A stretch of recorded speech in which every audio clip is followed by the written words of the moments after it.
más o menos.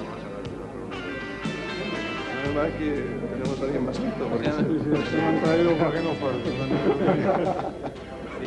O sea que ahí la altura va mal. Ahí sí, ahí es más difícil. Quitando a Suárez, que es más grande. Sí, es lo que necesita. No, pero va. Nosotros siempre decimos, y los jóvenes los que menos necesidad tienen de entrenar, porque... Somos las más mayores.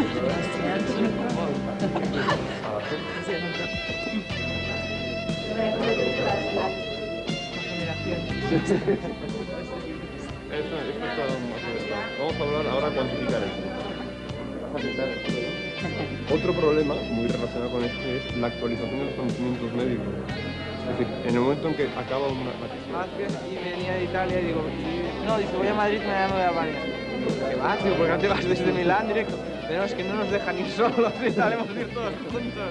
Venga, Albania, solo vas a Y la pescara, el ciclismo está sufriendo cambios, ¿no? Sobre todo ahí estas cosas de la Copa del Mundo. Normalmente estamos por los turrones, Navidad y preocupados solo por eso nada más. La dieta.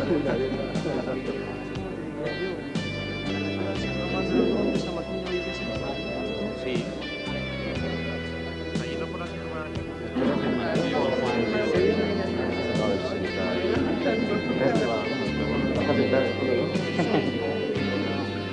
¿Qué edad tienes tú? 22. Ah, entonces hay uno más joven que yo. No, hay más.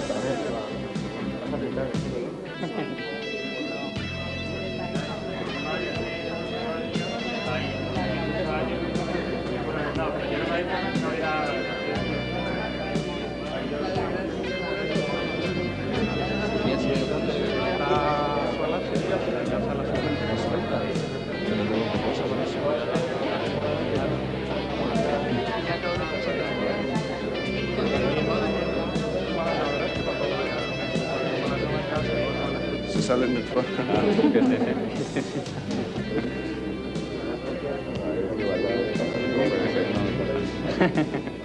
¿De qué promoción es esto?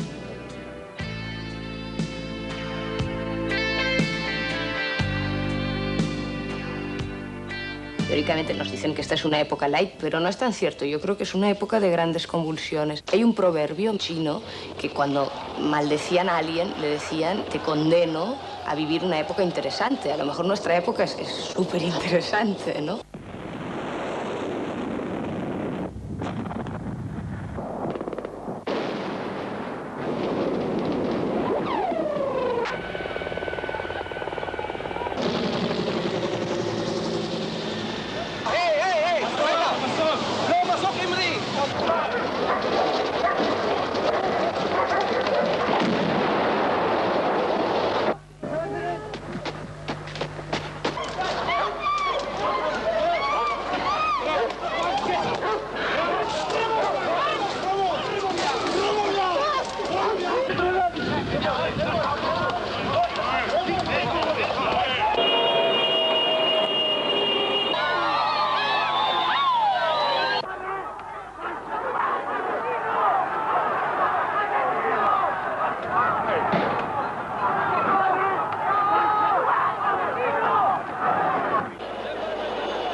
Hay dos ideas principales que definirían políticamente la década de los 80 a nivel internacional. La primera es que se han quitaesenciado un poco las ideas políticas en los países, digamos, capitalistas.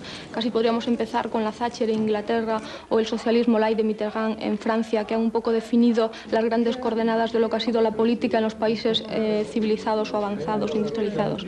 Por otra parte, ha sido el nacimiento, el embrionario al principio de lo que ha sido la perestroika en el 85, cuando Gorbachov llega al poder. Nadie se preveía, nadie imaginaba lo que iba a ser después este cambio que ha dado un coletazo total a lo que ha sido la política internacional.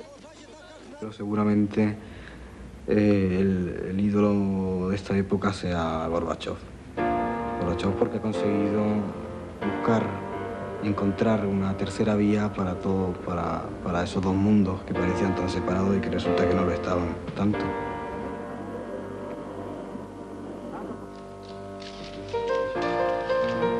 El equilibrio de terror que se decía que existía entre Oriente y Occidente, entre la Unión Soviética y Estados Unidos, eso ha quedado un poco desbancado en estos últimos 10 años, en la década de los 80.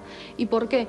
Porque la Unión Soviética, el imperio, digamos, comunista, se estaba deshaciendo, se estaba cayendo a trozos. Yo cuando tenía que ir a correr a esos países y pasar una frontera significaban horas y veía policía con metralletas, etcétera, etcétera, y que la gente que vivía en ese país era prisionero de su país, era una cosa que yo no me cabía en la cabeza, ¿no? Entonces yo pienso que sin duda eso ha llegado muy tarde, tenía que haber llegado mucho antes, pero más vale tarde que nunca.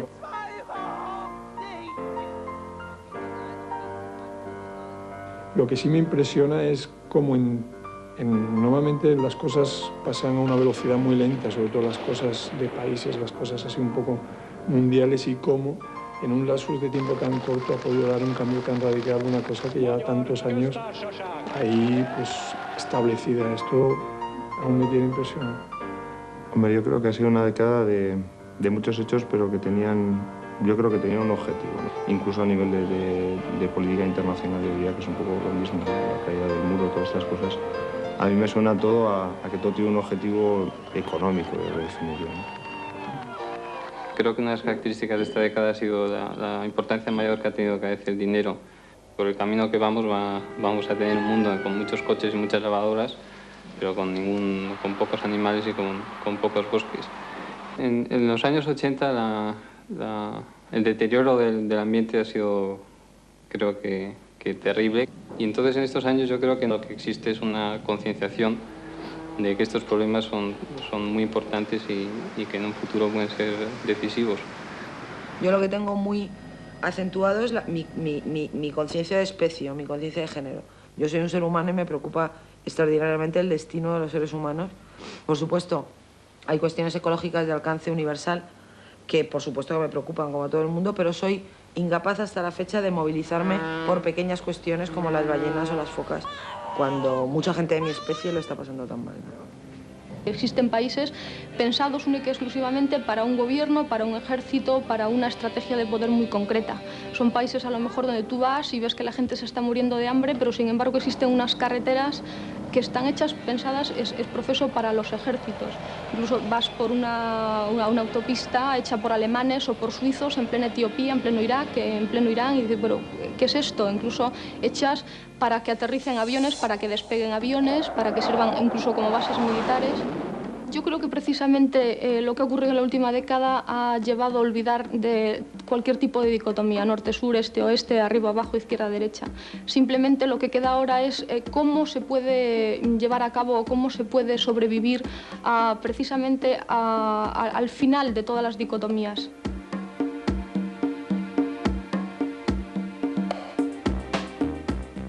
Me voy, pues, sin que nadie me lo haya pedido, desoyendo la petición y las presiones con las que se me ha instado a permanecer en mi puesto, y me voy con el convencimiento de que este comportamiento, por poco comprensible que pueda parecer a primera vista, es el que creo que mi patria me exige en este momento. Don Carlos Navarrete Merino, no. Don Manuel Núñez en Cabo.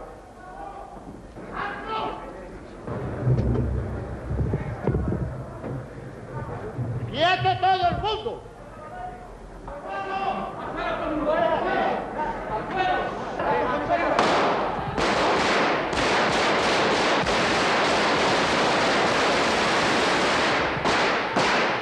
En aquella época, yo me acuerdo que cuando oías la música del telediario fuera de hora, yo es que me acuerdo que eran taquicardias, porque de alguna manera todo el mundo vivía esperando el golpe de Estado. Buenas noches. En el contexto de los hechos ocurridos esta tarde en el Congreso de los Diputados, Televisión Española quiere informar que al filo de las 8 menos cuarto de la tarde, fuerzas militares con material blindado y a las órdenes de un capitán ocupaban las instalaciones de Radio Televisión Española. Yo recuerdo el 23F especialmente porque lo pasé muy mal. La verdad es que yo tampoco tenía mucha noción, hombre, sí sabía lo que era un golpe de Estado y tal cual, pero tengo que decir que no me pilló con octavillas en mi casa, ni era del PC para que tuviera que salir corriendo, como mucha gente hacía. Yo no recuerdo que me afectara especialmente. Si hubiera durado más, quizás sí me hubiera preocupado realmente y me hubiera parecido dramático, como luego me lo pareció, ¿no? Pero en su momento, como realmente duró una noche, yo no recuerdo exactamente, pero lo más probable es que esa noche yo estuviera en una discoteca con mis amigos bailando por ahí, ni me enterara, y me enterara al día siguiente cuando todo había pasado. Yo estaba en un colegio de cura y el cura por la mañana, que era profesor de física, al preguntarle a nosotros qué había ocurrido, dijo, unos valientes que han entrado en el Congreso. Y nosotros estábamos, claro, horrorizados, y era esa mezcla de miedo y de emoción. Recuerdo que en una primera información se dudaba de la identidad de los que habían entrado en el Congreso de Diputados. Unas versiones hablaban de que eran realmente guardias civiles, otro de que eran terroristas disfrazados de guardias civiles, hasta que después el rey apareció en televisión dejando las cosas claras, ¿no? Confirmo que he ordenado a las autoridades civiles y a la Junta de Jefes de Estado Mayor que tomen todas las medidas necesarias para mantener el orden constitucional dentro de la legalidad vigente. Nunca nos creímos, quizá, que fuera a tener éxito, que eso de verdad fuera a suponer una vuelta a una etapa anterior. Pensé que si salían los tanques o que si pasaba algo, es que en 3 días eso se iba a solucionar y que los que estaban con los tanques fuera, que iban a estar luego dentro en la cárcel, ¿no? Sin tanques. Yo la verdad es que la democracia la he visto siempre, y quizá porque no he profundizado mucho, pero la he visto siempre bastante estable. Yo me acordaré toda la vida el editorial del País, que ya desde la portada sacó un diario que era un acto hermosísimo de valentía, reivindicando la libertad cuando todavía no sabían demasiado lo que estaba ocurriendo. O sea, que si en ese momento llega a ocurrir algo y el golpe de Estado va por buen camino, el País, es que estaban allá todos en la cárcel inmediatamente, imagino.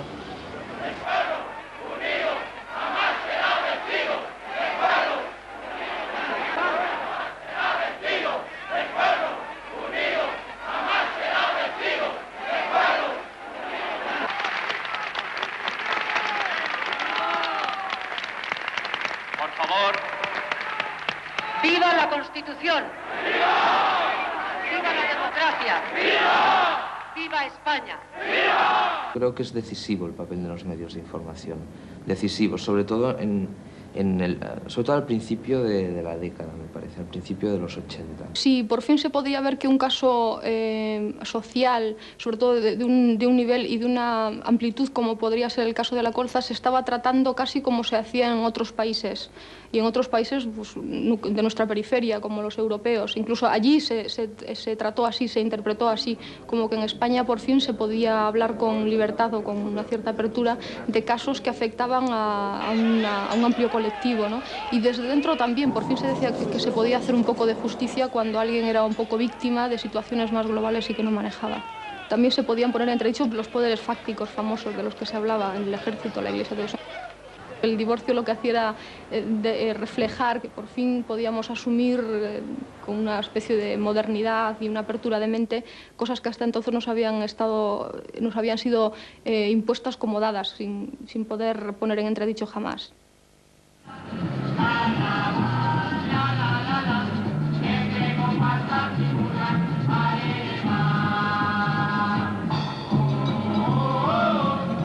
Esa convivencia depende de que el eje político de la vida española siga siendo un partido de centro, siga siendo Unión de Centro Democrático. El único programa serio, el único estudiado, el único en sentido común, el único que se puede leer y entender. Porque estamos convencidos de que socialistas y comunistas somos sangre de la misma clase. Más o menos yo ya deduzco quiénes son simpatizantes de CDS y pueden votar, lo sé porque, hombre, listillo soy. Entonces, la sociedad tiene que cambiar mayoritariamente para la inmensa mayoría de los españoles, no para un partido concreto.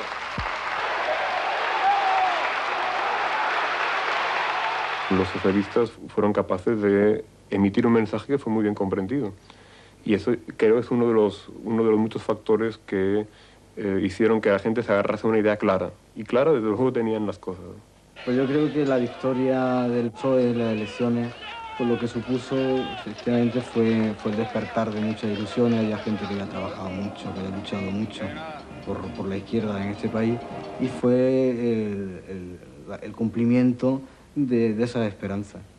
Yo recuerdo que, antes lo comentábamos, yo recuerdo una imagen que me impresionó mucho de una señora en televisión llorando, y decía, ay, qué pena con tanta gente que se ha quedado en el camino sin poder ver esto. Tantos miles de compañeros se han quedado desde el final de la guerra hasta hoy y que no han podido disfrutar del primer gobierno socialista que vamos a tener en nuestro país. Estaba claro que la gente esperaba mucho más de lo que después se ha cumplido. La llegada de los socialistas al poder, y me refiero a la primera fecha, fue una fiesta. Que ese día estuvieran puestas todas las esperanzas en esa década, además fue a los principios de los 80. La llegada de alguien potente que supiera coger un poco toda la situación y decir, nosotros estamos aquí con un proyecto firme, seguro, contundente, era lo que creo que se votó, lo que creo que la amplia mayoría votó. La noche aquella de las elecciones que apareció Felipe González en el Hotel Palace, eso sí me emocionó, realmente.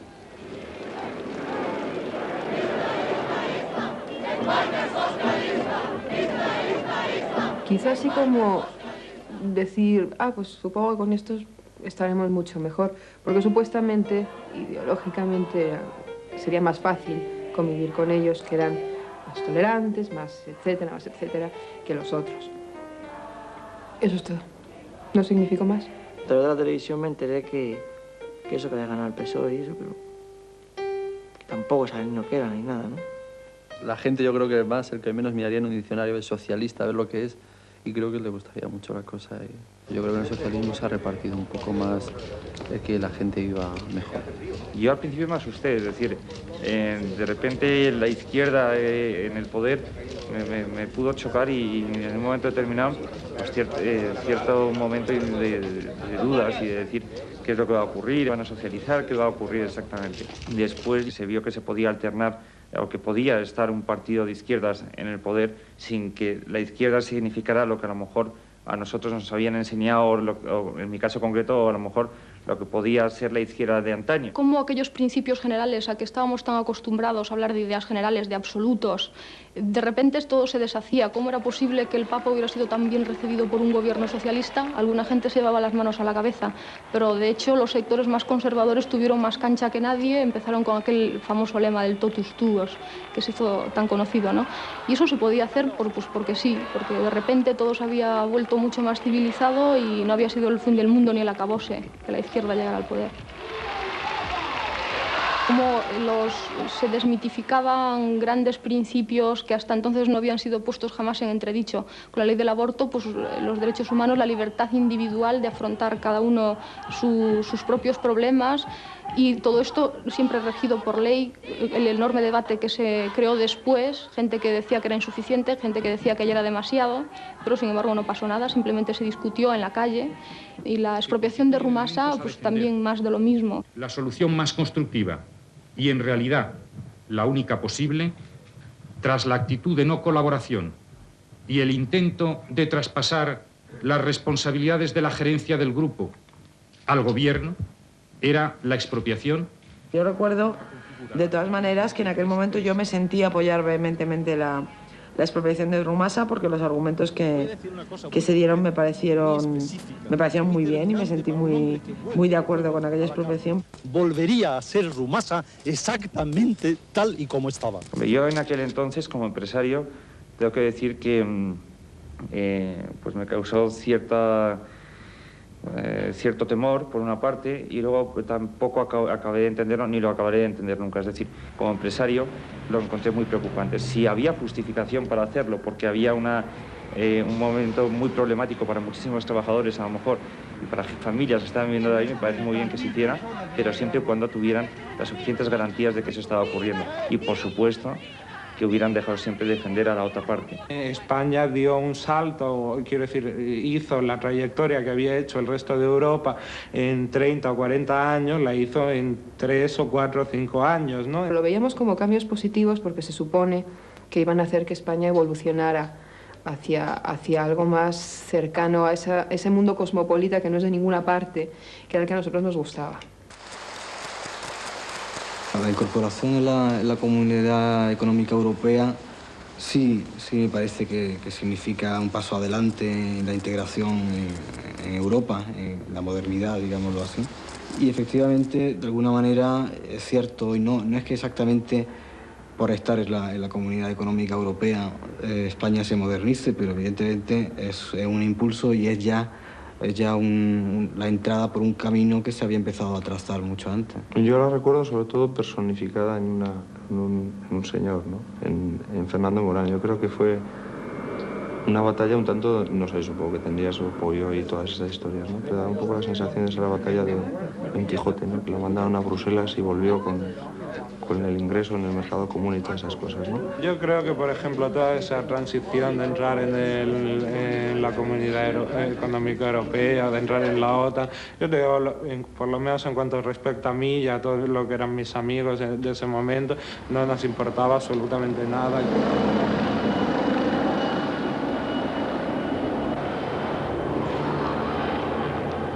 Creo que el referéndum de la OTAN realmente marcó, o fue una señal más de un proceso de madurez, en el que temas que despertaban sentimientos empezaron a despertar reflexiones y después decisiones, lo cual, como científico, me parece el procedimiento adecuado. Estás en contra de la OTAN, en contra de afiliarte a una organización militar. Lo que pasa es que, por otro orden, supongo que debe ser difícil para un país pues como España el tener una autonomía bastante amplia, ¿no? Yo no había votado casi nunca, lo hago en contadas ocasiones y aquella vez pues quise mostrar mi negativa con un voto en contra de que España entrara en la OTAN. Yo creo que lo vivimos mucho como una estafa, que bueno, que a nosotros nos habían dicho que no se entraría en la OTAN.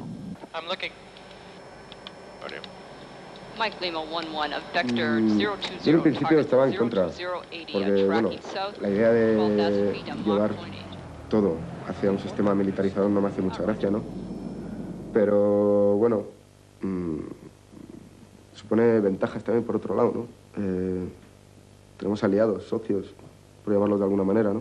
De alguna manera fue ahí donde dijimos, ¿ves? Tampoco hay que ser tan idealista, hay que poner los pies en el suelo, ¿no? Fue ahí realmente una fecha en que dijimos, ah, sí, claro, sí, pragmatismo, realismo. Ahora estamos en la OTAN, tampoco es ninguna tragedia. La entrada en la OTAN, yo original quizá era de protegernos de los países del este y ahora parece que va a seguir teniendo sentido, pero que sea protegernos de los países que son menos ricos que nosotros.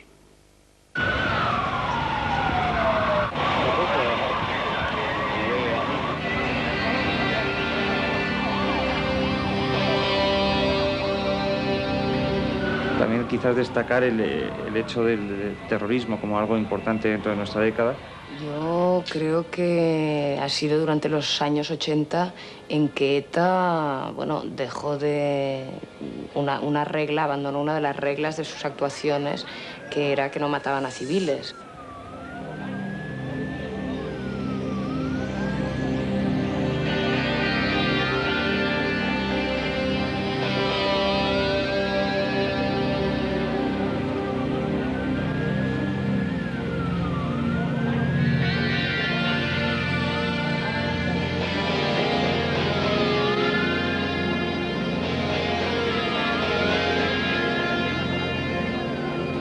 Yo creo que han transgredido una de sus propias leyes y han llegado como a una frontera ya en que es mucho más, es muy delicado reflexionar.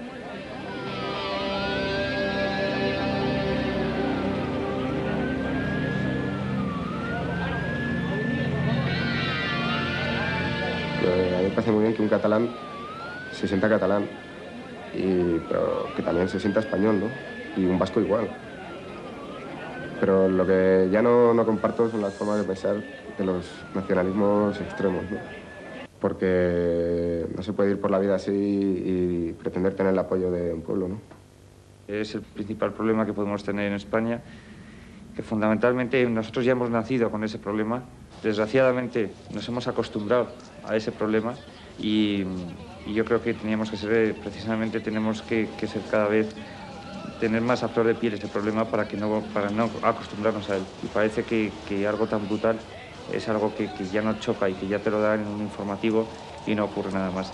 Hay muchos problemas, el problema del terrorismo, cantidad de problemas que no se han resuelto, pero claro, esos problemas yo creo que también existirían con otro régimen, o peor aún.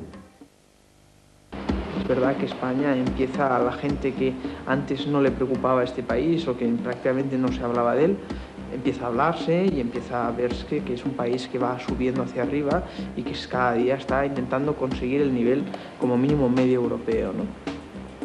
También es verdad, por el otro lado, que los que estamos dentro y salimos y entramos, nos damos cuenta que aún nos falta bastante para llegar al nivel que tenemos que llegar, ¿no? Yo creo que el proceso económico y sobre todo el proceso empresarial en España en esta última década ha sido la más importante. Es decir, nos hemos encontrado con que la empresa y el empresario, de ser algo mal visto, de repente es algo bien visto. Que ganar dinero que se tenía que ocultar, ya no se tiene por qué ocultar. Los jóvenes ahora ya no quieren, como en los 60, paz, amor y libertad, como en la época hippie, sino lo que quieren es ser brokers de Wall Street, ¿no? Sí, por supuesto que sí. Bueno, es la manera de mover el mundo hoy en día, ¿no? Por el dinero. Y el dinero se reúne ahí en 4 bolsas más. Desde luego había un crecimiento de la economía en el mundo. España, sin embargo, optaba por que ese crecimiento solo influyera en los ricos son más ricos, los pobres son más pobres. Pero es que partamos de una base, a mi modo de ver, que es que la igualdad en sí es una utopía. Entonces, ¿qué ocurre? Que efectivamente en un boom, en un momento económico importante como el que ha surgido en España en los últimos años, es indiscutible que quienes ya estaban posicionados en la riqueza, pues lógicamente son más ricos, porque el boom ha sido para todos.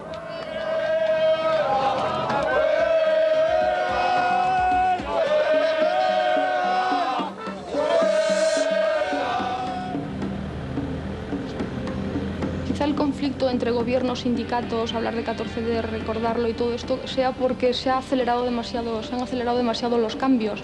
Y este es un país que ha acelerado muchísimo, ha hecho una especie de gran recta, pero al final atrás ha dejado grandes bolsas, como pueden ser, hablando de la vida interna, del sistema interno del país, que son pues la sanidad, la justicia, tantas cosas, ¿no? Entonces, quizá el haber hecho las cosas tan deprisa, olvidándose que hay cosas que para cambiar se necesita más tiempo, se necesitan hacer cambios más en profundidad que no se han hecho, ha acelerado estos conflictos también, ¿no? Indiscutiblemente, la huelga del 14 de diciembre fue una huelga en la que lo que se quiso decir es, bueno, yo creo que fue un poco una objeción de conciencia diciendo, muy bien, los trabajadores tienen que ganar más dinero, los trabajadores tienen que también participar en ese crecimiento de la España actual.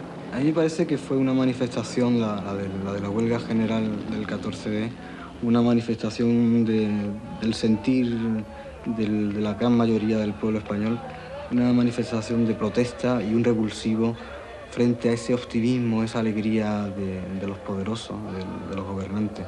Creían que estaban haciéndolo todo bien, que la gente estaba contenta y era importante que la gente saliera a la calle, que la gente paralizara el país durante un día para expresar públicamente su protesta ante la desigualdad económica, ante la política económica del gobierno y ante el creciente paro. Creo que ahora mismo en el sistema económico internacional el margen de actuación es muy estrecho y si ese margen lo utiliza o lo canaliza un partido, como en este caso aquí en España es el socialista, pues evidentemente tiene muchas posibilidades de permanecer mucho tiempo en el poder. Los datos de que disponemos indican que el Partido Socialista ha vuelto a obtener la confianza mayoritaria del electorado. La repetición de la jugada fue porque realmente cuando tenía que haber otras elecciones lo habían hecho de tal modo que no había alternativa posible, creo yo. No hablo desde mi punto de vista particular, sino un poco de lo que creo yo, punto de vista general. Realmente había una alternativa que era el Partido Popular o Alianza Popular, pero realmente se nutría todavía de cosas del pasado. El tiempo no pasa en vano y hay que dar paso a nuevos hombres y renovados contenidos.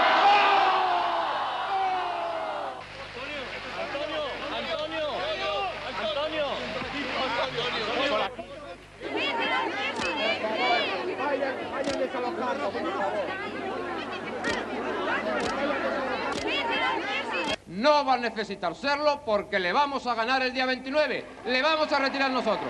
Vamos a ganar, además vamos a ganar, sí, no se preocupe. Ellos se erigieron como únicos representantes posibles de llevar ese proyecto enorme adelante. Y repitieron, claro, repitieron, la gente se desencanta un poco, ya no fue la euforia, evidentemente, de las primeras elecciones.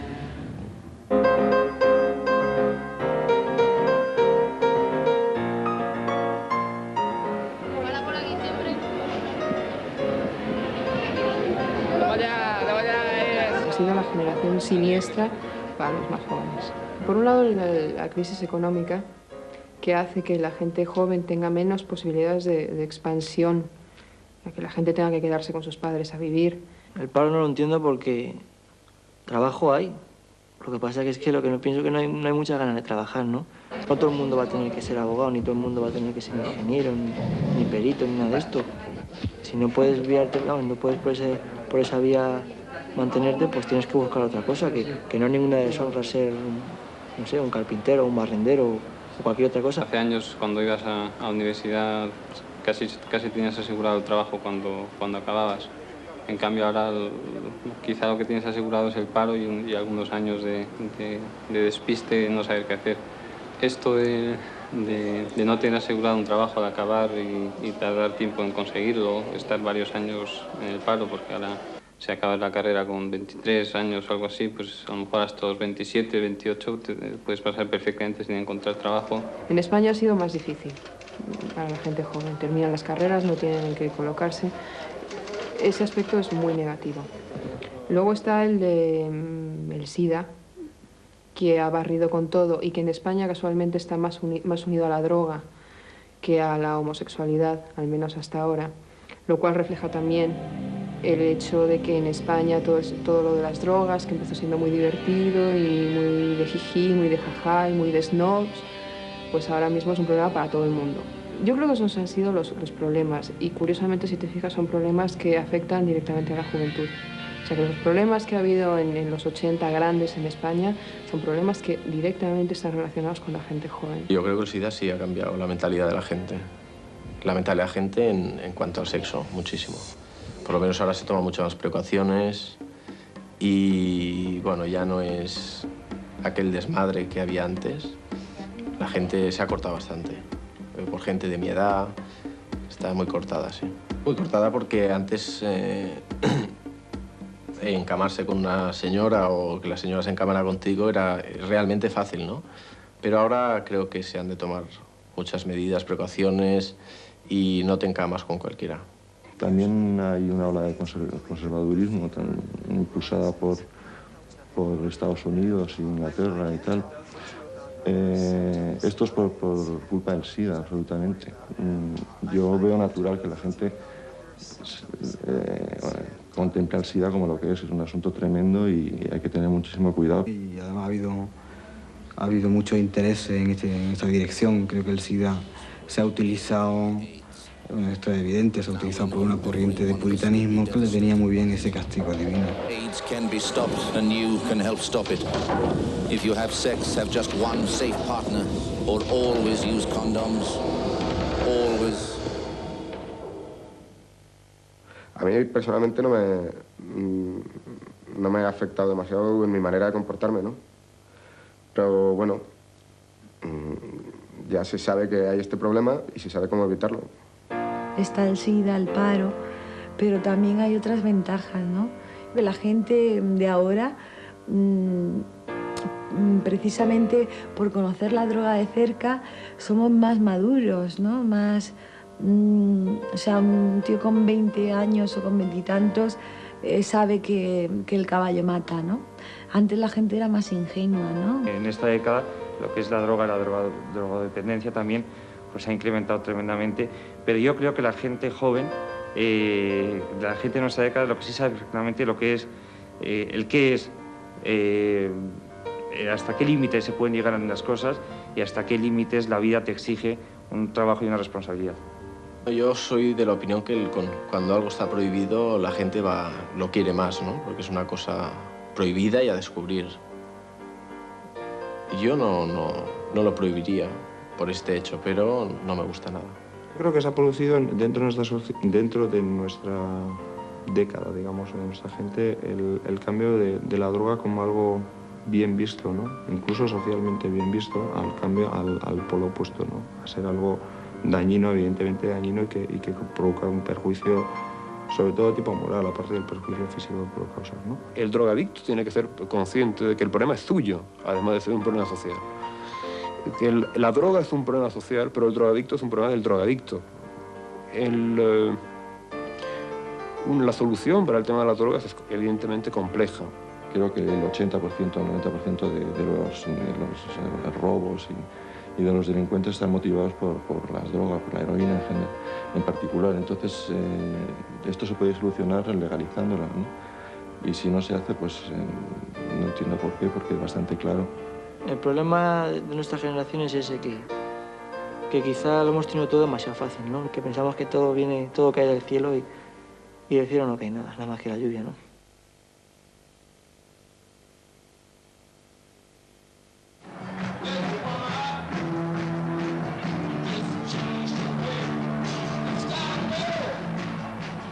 Los Rolling, la primera vez que vinieron, yo creo que fue el hecho más importante de nuestra generación, porque fue como un boom. Además, ese día que con esa lluvia que en Madrid, con esa tormenta, y fue una maravilla, ¿no? Pero yo creo que en general, yo destacaría de esta década todo lo que es el pop español.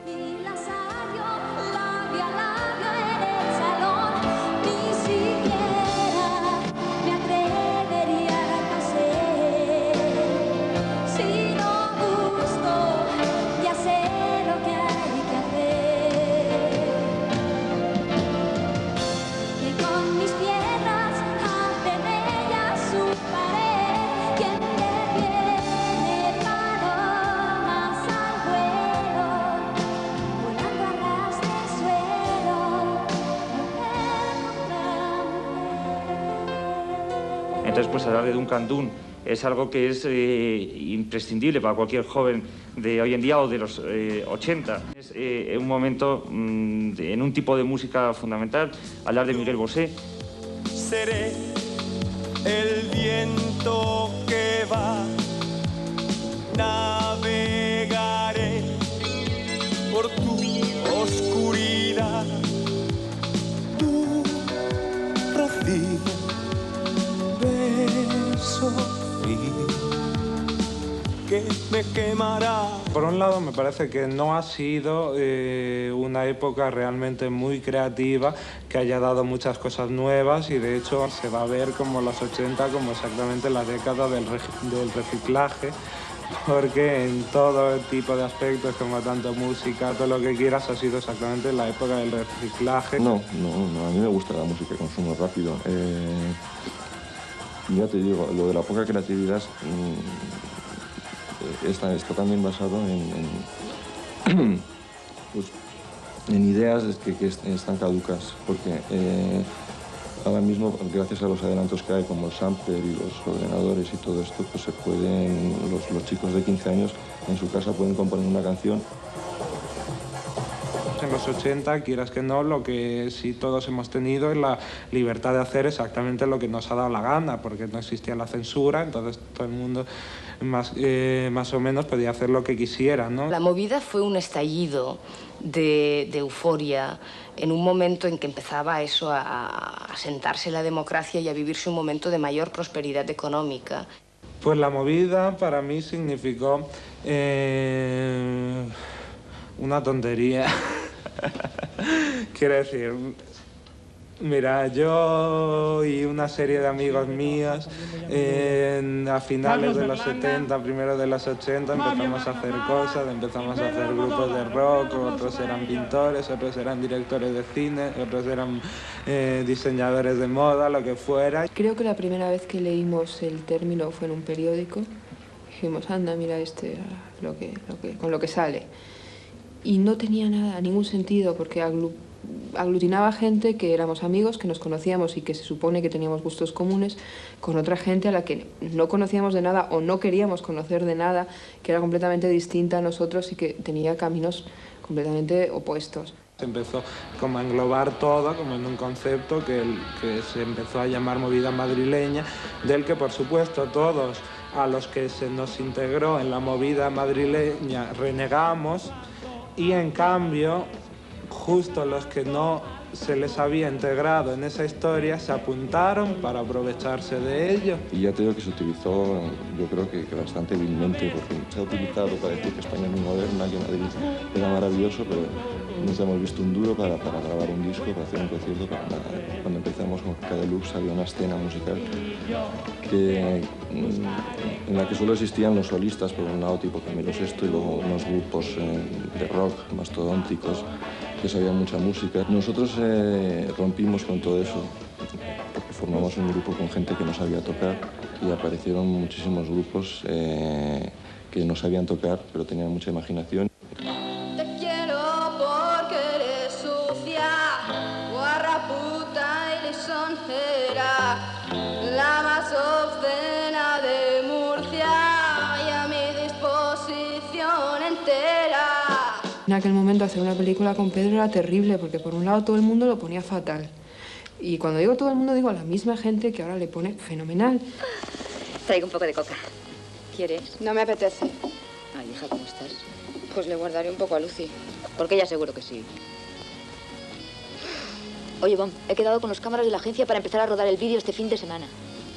Pero va en serio eso de rodarlo de nuestras vidas. Anda, pues claro. Ya que tengo las cámaras, las tendré que aprovechar, ¿no? No tenía ninguna credibilidad el hacerlo como ahora, te da una credibilidad, te da algo. Déjame en paz. Si me dices años 80, español, una película española, a mí me salta una, que es ¿qué he hecho yo para merecer esto? Parece que es... Si yo tuviera que definir una década desde aquí, con una película, yo diría esta. Yo recuerdo que cuando la vi, dije, ¿qué pasa en el cine español? ¿Cómo ha podido hacer este hombre esta película? Para mí fue un hallazgo. Yo creo que la década de los 80 en España ha sido una buena época para los creadores por un motivo fundamental, que ha sido la desaparición de la censura, por una parte, ¿no? O sea, la libertad total para plantearte el trabajo con tranquilidad. Si a esto se une el interés que hubo hacia España en el mundo en general en la primera mitad de la década, ha sido buena también porque ha permitido que la obra de algunos artistas españoles de esta generación se difundiera en el extranjero muy rápidamente. El caso de la literatura, por ejemplo, es espectacular. Hoy en día, no te digo al principio de los 80, pero sí al final, ya la gente, hablas de Barceló y sabe quién es, hablas de Broto, de Sicilia, de un montón de gente y le conocen. Luego, además, pues la consagración, pues por ejemplo, de Tapies, no sé, yo creo que sí hay cierto movimiento de la juventud hacia el mundo de la cultura. La prueba está en las exposiciones tan magníficas que hemos tenido en esta década, la exposición de Velázquez, por ejemplo, y que se ha agotado, es decir, no podía entrar más gente, y no era solamente gente adulta, sino que era el interés de muchísima gente joven por empezar a conocer un mundo del arte, el mundo del arte. En las letras, pues hay personas jóvenes que están empezando a destacar, por ejemplo, la literatura erótica. La literatura erótica es de ahora, de nuestra generación.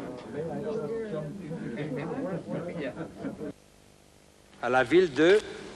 Attendez un moment.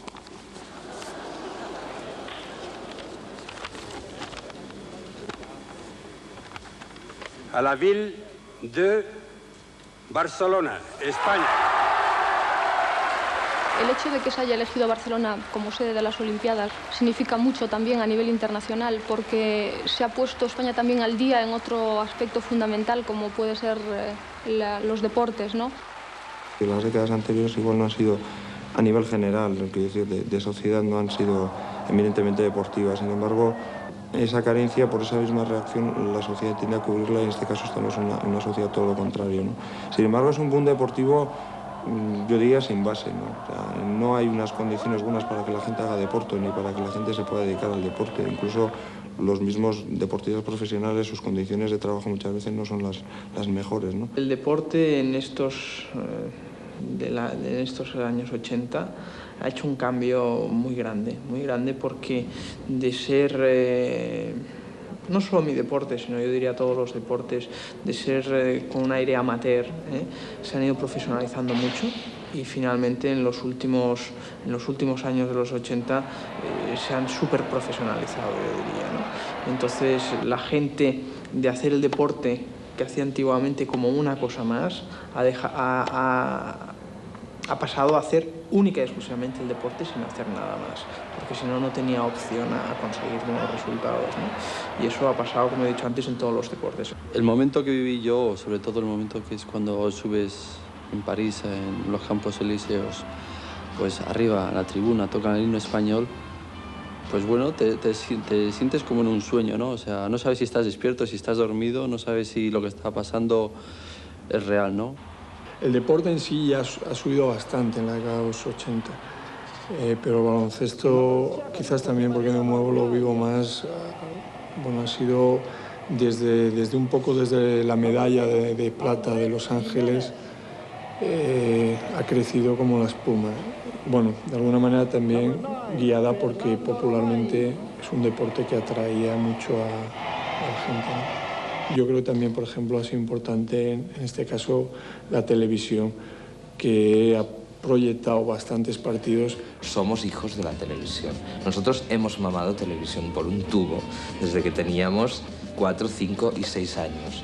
Y ahora yo creo que lo notamos. Evidentemente la televisión ha tenido una influencia muy grande, quizás sea la primera generación televisiva, porque ha nacido estando ya la televisión, y la televisión se ha desarrollado mucho, y con la televisión la imagen. Creo que sí es una cosa destacable en esta década este impacto de la imagen, por el tema de que ha ido surgiendo, ¿no?, cosas muy impactantes visualmente que atraigan la atención súper rápido a la gente, no preocupándose mucho del contenido, pero sí una forma muy impactante, ¿no? En la década de los 80 yo creo que lo importante era la forma impactante. Estamos mediatizados por lo breve, lo rápido, lo conciso, como esos videoclips, ¿no?, que pasan una imagen detrás de otra. Una imagen explica muchas cosas.